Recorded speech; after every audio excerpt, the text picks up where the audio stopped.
5 years ago, my dad moved into an apartment under the address of 23 Clarinda Park East, a Victorian 3-story over-basement home located on the east side of Clarinda Park in Dunleary. When we moved in, it was empty, full of cobwebs and boxes, and filled with our new furniture, but it was obvious that this house had been lived in before. The high ceilings, bay windows, and patterned wallpaper were all things you wouldn't find in a modern Irish home. The house is split up into 7 apartments, 2 houses in the basement, 2 on the front floor, 1 on the second floor where we live, and 1 on the third floor. The house is approximately 315 square meters, or 3,390 square feet, and houses a total of 16 people. There are a couple families, as you can probably tell by the bikes and scooters in the front hall. I decided to see if I could learn about the house as well as the area, to learn about the history of the old house that we live in. To do this, you need to know about the history of Clarinda as an estate first.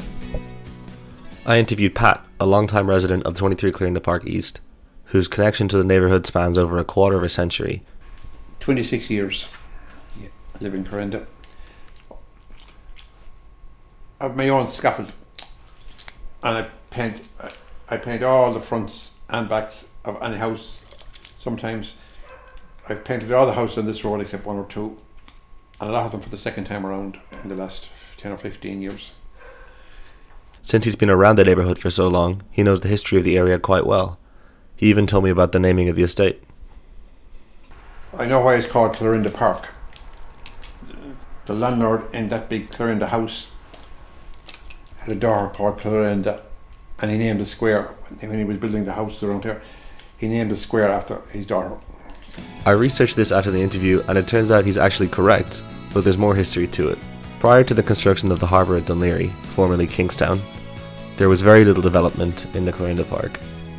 Most notable things in the area were the Martello Tower, on the grounds of what is now the People's Park, and its gun battery on the site of Dunleary Baths, as well as the Cork Castle. By the time the first edition of the Ordnance Survey maps were surveyed in the 1830s, the character of the area had changed dramatically. Both the harbour and the Dublin to Kingstown Railway had been constructed, and a large amount of development had taken place to the north of Georgia Street. The most significant development was the construction of the Stone View House. The land on which Clarinda Park was developed originally formed part of the grounds of the Stone View House. A man called George Smith, who lived at a nearby Granite Lodge, built Stone View House for his son, Samuel Smith, in around 1820. Smith had been a building contractor during the construction of Dunleary Harbour, and he had a quarry on land now occupied by the People's Park, which was not laid out as a park until 1890, and hence he named his son's house Stone View. By 1875, Clarinda Park had been fully developed and appears largely as it does today.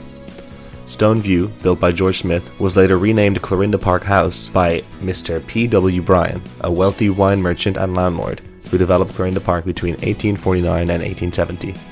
I've loved living here ever since we moved in 5 years ago. I love the view of the neighbourhood and the sea, and I love the sense of community that everyone has in the estate. The people have always been welcoming, and you can't walk down the road without getting a friendly greeting. Everyone knows each other. Everything about everyone. Yeah. Yeah. Everyone knows me anyway. I do be around all the time. Yeah, I do go to the back, try to dodge them. Okay.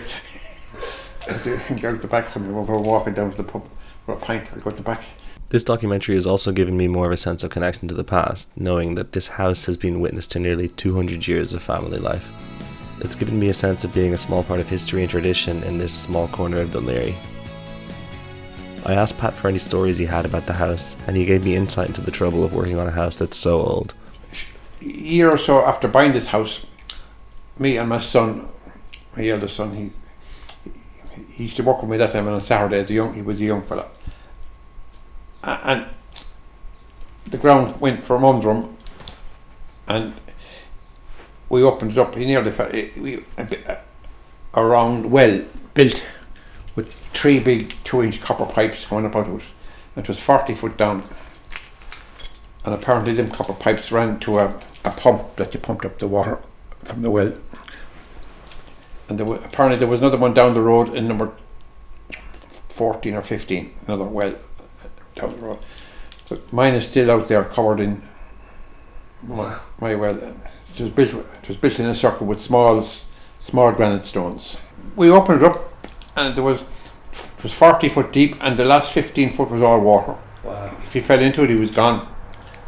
The well was built with the house, I would imagine. Clarinda Park now has been identified as a conservation area in the County Development Plan of Dublin since 2010 because of its rich history. Overall, I think Pat would be quite happy with this. He's lived here for 26 years and he still has this to say. Yeah, I enjoy living here. Yeah, I think I don't want to live anywhere else now for the rest of my life. A few years I've lived.